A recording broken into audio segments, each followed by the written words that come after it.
Welcome to the deep dive. Today, we're doing something a little unusual. Yeah, usually we have, articles, reports, a fair bit to chew on. Sure. But this time, our source material for this deep dive is, well, tiny. It's literally just a title. Okay. Intriguing. It comes from excerpts from Death Stranding 2, podcast conception, and the title itself is Death Stranding 2, podcast conception podcast. Huh. Okay, podcast conception podcast. Exactly. So our mission for you today, let's unpack that, just those few words. All right. We want to explore what a title like that even existing might tell us about, where entertainment is heading, how these big worlds we know are expanding. Yeah, okay. I see where you're going. So jumping right in, what strikes me first is the contrast, right? Big- You hear Death Stranding 2, and instantly you think, okay, massive video game, complex story, interactive. Kojima, yeah. Big scope. Right. But then podcast conception podcast, that's audio, it's listening. Yeah. And it sounds very meta, like behind the scenes. It really does. And I think what's fascinating is that specific wording. Podcast conception. Conception. It's not just Death Stranding 2, the podcast. It implies like a deliberate focus on how this audio thing was made, which suggests, a pretty strategic move. Maybe it's about expanding the game's world, giving backstory. Or even like lore drops before the game comes out. Exactly.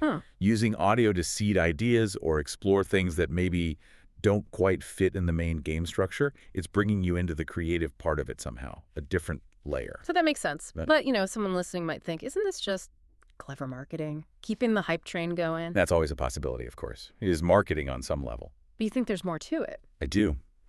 If we pull back a bit, this isn't really an isolated thing, is it? How so? Well, this title, it feels like a small example of this much bigger shift. Transmedia storytelling, people call it. Right, using different platforms. Yeah. Big franchises aren't just staying in their lane anymore. Games, movies, shows, podcasts, they're all becoming part of this bigger interconnected ecosystem, I guess. Blurring the lines. Totally. And the goal, ideally, isn't just to sell you the game with a podcast.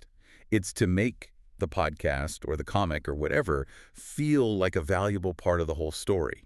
Something that adds depth. Deepening engagement. Makes the whole experience richer, potentially, if it's done well, obviously. You don't want people to feel like they have to consume everything just to get the basic plot. That's content fatigue. No, definitely not. It has to add something genuinely interesting. Right. I've sunk hours into games like this. Never really thought a podcast title could feel like, well, part of the game's universe in a way. This unusual framing. Yeah.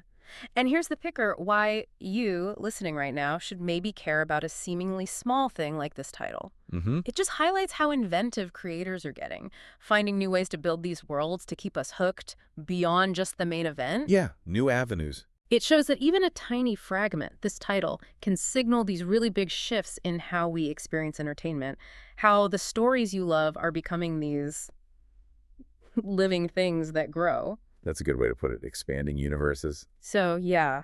Even from just these few words, you can really see this convergence happening. Games and narrative audio finding cool ways to blend together. It points to richer, more layered ways of telling stories beyond the screen. Absolutely. And maybe a final thought for you to mull over. Go on.